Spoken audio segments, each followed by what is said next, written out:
Assalamualaikum warahmatullahi wabarakatuh. Selamat pagi anak-anakku kelas 12 yang hebat. Jumpa lagi dengan Bu Andri pada pagi ini dalam pokok bahasan pewarisan sifat berdasarkan hukum Mendel. Anak-anakku, tidak akan bosan ibu selalu mengingatkan kepada kalian untuk selalu menjaga protokol kesehatan. Biasakanlah hidup bersih dengan selalu mencuci tangan, menjaga jarak, dan menggunakan masker bila keluar rumah. Semoga kalian selalu sehat dan dapat mengikuti PJJ dengan bersemangat. Baiklah anak-anak, jika kemarin kita sudah membicarakan tentang bagaimana proses meiosis sangat penting dalam proses penurunan sifat dari induk kepada keturunan berikutnya, maka kita akan berbicara lebih detail lagi tentang siapakah yang berperan di dalam proses penurunan sifat dengan memahami konsep dasar dan prinsip-prinsip hereditas serta implikasinya pada saling temas. Setelah proses pembelajaran ini, diharapkan kalian dapat menerapkan prinsip hereditas dalam mekanisme pewarisan sifat. Dalam pembelajaran ini, diharapkan kalian dapat menemukan hipotesa yang dihasilkan oleh Mendel tentang pewarisan sifat, serta menerapkan hukum Mendel dalam menentukan rasio perbandingan fenotip dan genotip pada keturunan yang baru. Jika kalian ditanya, siapakah yang berperan dalam proses pewarisan sifat? Ya, betul. Jawabannya adalah gen. Apakah gen? Gen merupakan substansi kimia berupa DNA yang terletak di dalam lokus kromosom dan berfungsi untuk menentukan sifat makhluk hidup. Jadi, fungsi gen adalah mengatur perkembangan dan metabolisme individu dan menyampaikan informasi genetik kepada generasi berikutnya. Thomas Hunt Morgan adalah seorang ahli genetika dan embriologi dari Amerika Serikat, mengemukakan pendapatnya bahwa gen adalah substansi hereditas, yaitu kesatuan kimia yang memiliki sifat-sifat sebagai berikut. 1. Gen merupakan jahra tersendiri yang kompak di dalam kromosom. 2. Gen mengandung informasi genetik. 3. Gen dapat menduplikasikan diri pada peristiwa meiosis dan mitosis. Artinya, gen dapat membelah menjadi dua yang sama persis sehingga dapat menyampaikan informasi genetik kepada generasi sel yang berikutnya. 4. Setiap gen menduduki tempat tertentu di dalam kromosom. Lokasi khusus yang ditempati oleh gen di dalam kromosom disebut dengan lokus gen. Sepasang kromosom merupakan homolog sesamanya. Berarti dalam kromosom homolog juga terdapat lokus gen-gen yang bersesuaian. Gen-gen yang bersesuaian pada lokus yang bersesuaian pada kromosom homolog disebut dengan alel atau pasangan gen. Jadi, gen adalah unit terkecil bahan sifat keturunan atau substansi hereditas. Ukuran gen berkisar 4-50 milimikron. Setiap kromosom manusia paling sedikit mengandung minimal 10.000 gen. Gen-gen terletak pada lokus yang bersesuaian pada kromosom homolog. Kromosom homolog adalah kromosom yang berpasangan dan mempunyai bentuk serta fungsi yang hampir sama. Pasangan gen yang terletak pada lokus yang bersesuaian pada kromosom homolog disebut dengan alel. Berdasarkan gambar di samping, karena M besar adalah gen dan M kecil adalah gen yang terletak pada lokus yang bersesuaian, maka gen M besar dikatakan alela dari gen M kecil. Istilah-istilah yang harus diperhatikan dalam genetika.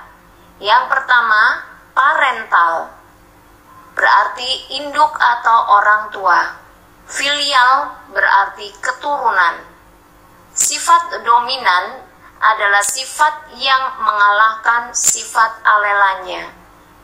Sifat resesif adalah sifat yang dikalahkan oleh sifat alelanya. Fenotip adalah sifat yang dapat diamati dari luar berupa warna, bentuk, dan ukuran. Genotip adalah sifat yang tidak dapat diamati secara langsung, disimbolkan dengan huruf. Gen yang dominan akan diberi huruf besar atau huruf kapital, sedangkan gen yang resesif dilambangkan dengan huruf kecil.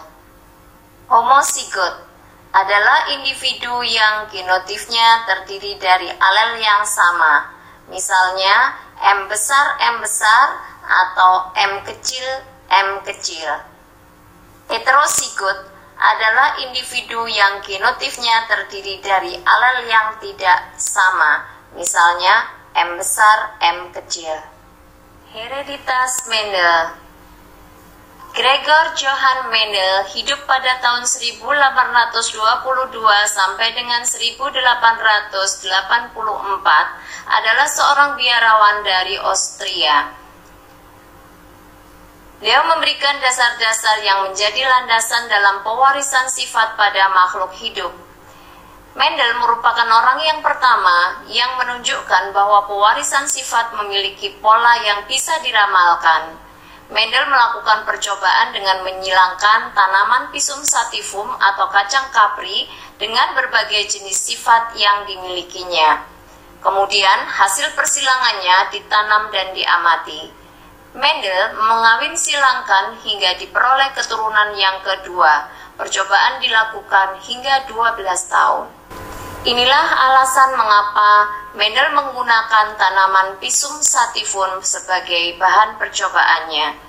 Yang pertama adalah memiliki pasangan sifat yang mencolok. Misalnya, kapri yang berbiji halus disilangkan dengan kapri yang berbiji keriput. Yang kedua, dapat melakukan penyerbukan sendiri atau autogami. Tumbuhan yang melakukan penyerbukan sendiri cenderung memiliki sifat yang konstan, yaitu sifat yang turun-temurun tetap. Tumbuhan yang memiliki sifat yang konstan dikenal dengan galur murni. Ketiga, mudah dilakukan penyerbukan silang. Dengan jalan mengambil serbuk sari dari satu tanaman dan diletakkan pada kepala putik tanaman yang lain. 4. Waktu yang diperlukan untuk menghasilkan keturunan cepat. Hanya dalam waktu beberapa bulan sudah dapat diketahui hasilnya. 5. Dapat menghasilkan keturunan yang banyak. Keberhasilan Mendel dalam penelitiannya sehingga dapat menghasilkan hukum Mendel 1 dan hukum Mendel 2 didukung oleh hal-hal sebagai berikut. Yang pertama adalah kemampuan Mendel menggunakan ilmu matematika dalam mengolah hasil penelitiannya secara kuantitatif. Kedua, kemampuan Mendel memilih ciri-ciri yang akan diteliti dari tanaman percobaannya, yaitu mempunyai perbedaan sifat yang kontras, seperti pada tabel. Yang ketiga, hibrid maupun keturunan hibrid tidak mengalami infertilitas. Hukum Mendel 1 dikenal dengan hukum segregasi. Segregasi terjadi selama proses meiosis berlangsung. Hukum Mendel 1 diperoleh dari persilangan monohibrid, yaitu persilangan dengan satu sifat beda. Mendel melakukan persilangan antara tanaman kacang ercis berbunga ungu dengan genotip P besar dengan tanaman ercis berbunga putih bergenotip P kecil. Hasilnya adalah semua keturunan pertama berupa tanaman berbunga ungu dengan genotip P besar P kecil. Tidak satu pun bunga yang berwarna putih. Oleh karena itu dikatakan warna ungu dominan terhadap warna putih. Selanjutnya, Mendel menanam biji tanaman dari F1 dan dibiarkannya melakukan penyerbukan secara acak, di mana F1 akan bersilangan dengan F1 untuk mendapatkan keturunan yang kedua. Dari persilangan yang kedua ini diperoleh keturunan sebanyak 750.000 tanaman berbunga ungu dan 224 tanaman berbunga putih, atau perbandingan rata-rata tanaman berbunga ungu dan berbunga putih adalah 3:1. Berdasarkan hasil perkawinan yang diperoleh dalam percobaan ini, Mendel berkesimpulan bahwa pada waktu pembentukan gamet-gamet, gen-gen akan mengalami segregasi atau memisah, sehingga setiap gamet akan hanya menerima sebuah gen saja. Marilah kita perhatikan diagram persilangan individu bergenotip P besar P kecil akan membentuk gamet yang memiliki gen P besar dan gen P kecil berikut ini.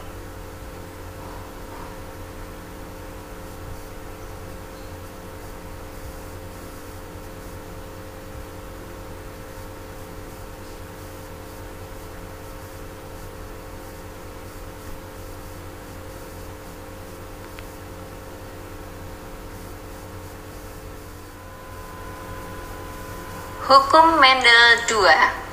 Hukum Mendel II dikenal sebagai hukum asortasi, yang artinya bahwa setiap gen dapat berpasangan secara bebas dengan gen atau sifat yang lain. Hukum Mendel II dapat dijelaskan melalui persilangan dihibrid, yaitu persilangan dengan dua sifat beda, dengan dua macam alel yang berbeda. Misalnya, persilangan antara tanaman dengan bentuk biji bulat dan keriput dan warna biji kuning dan hijau. Pada persilangan antara tanaman biji bulat berwarna kuning dengan biji kisut berwarna hijau, diperoleh keturunan F1 di mana seluruh tanaman berbiji bulat berwarna kuning. Kemudian dari keturunan F1 ditanam dan dibiarkan melakukan penyerbukan secara acak. Di sini terlihat pada saat pembentukan gamet, gen-gen akan berpasangan secara bebas. Misalnya, tanaman dengan genotip B besar B kecil K besar K kecil, B besar dapat berpasangan dengan K besar membentuk BK. B besar dapat berpasangan dengan K kecil membentuk B besar K kecil. B kecil dapat berpasangan dengan K besar membentuk B kecil K besar. B kecil dapat berpasangan dengan K kecil membentuk B kecil K kecil. Sehingga tanaman bergenotip B besar, B kecil, K besar, K kecil akan menghasilkan 4 macam gamet, yaitu B besar, K besar, B besar, K kecil, B kecil, K besar, dan B kecil, K kecil.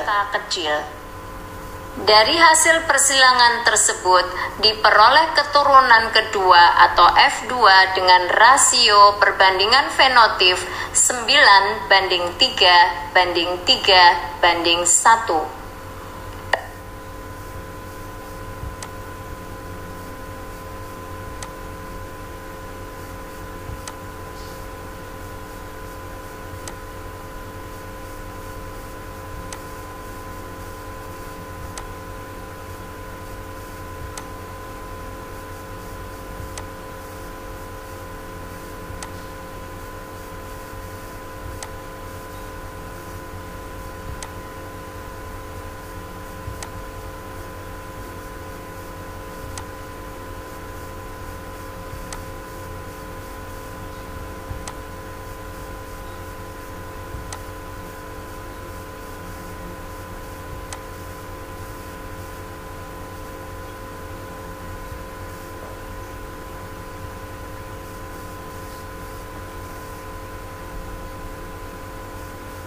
Berdasarkan percobaan tersebut di atas, Mendel menyusun hukum Mendel yang kedua yang disebut dengan hukum pengelompokan gen secara bebas atau the law of independent assortment of genes.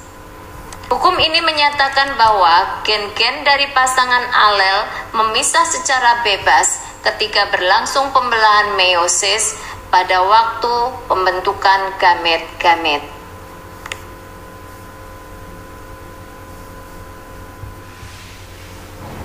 Sifat intermediate. Pada persilangan monohibrid, ternyata tidak selalu dihasilkan keturunan dengan sifat dominan dan resesif saja.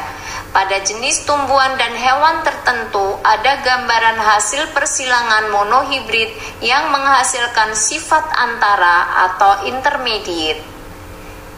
Intermediate adalah gen dominan yang tidak mampu menutupi ekspresi alel resesifnya secara sempurna.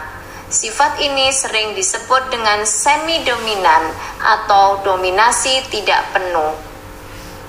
Sebagai contoh, jika disilangkan antara bunga mirabilis jalapa merah dengan bunga mirabilis jalapa putih, hasil F1 memiliki bunga berwarna merah muda. Jika sesama F1 disilangkan dan dibiarkan melakukan penyerbukan sendiri, maka akan dihasilkan keturunan F2 dengan perbandingan fenotip, yaitu 1 merah, 2 merah muda, dan 1 putih.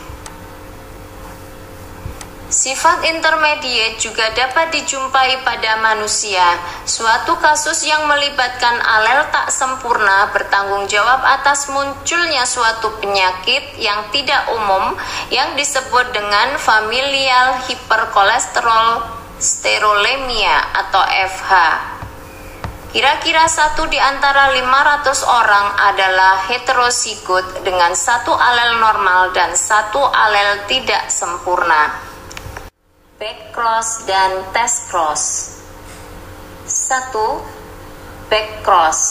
Backcross adalah perkawinan antara individu F1 dengan salah satu induknya, induk dominan atau induk yang resesif. Tujuan dari diadakannya backcross adalah untuk mencari genotip parentalnya. Test cross. Test cross adalah perkawinan antara F1 dengan salah satu induk yang resesif. Test cross disebut sebagai perkawinan pengujian atau uji silang karena bertujuan untuk mengetahui apakah individu bergenotip homozigot galur murni ataukah heterozigot.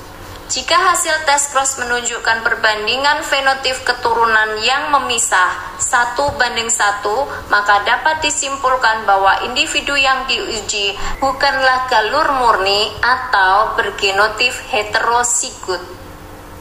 Sebaliknya, jika hasil test cross adalah 100% berfenotip sama, berarti individu yang diuji tersebut adalah galur murni atau homozigot.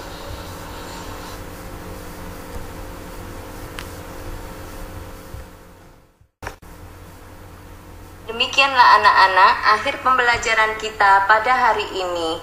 Ibu harap kalian dapat memahaminya dengan baik.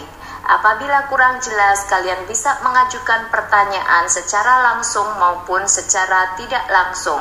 Ibu berharap kalian dapat memecahkan soal-soal hereditas Mendel dengan menggunakan prinsip-prinsip hukum Mendel 1 dan hukum Mendel 2. Terima kasih atas segala perhatian kalian. Selamat belajar, tetap sehat. Wassalamualaikum warahmatullahi wabarakatuh.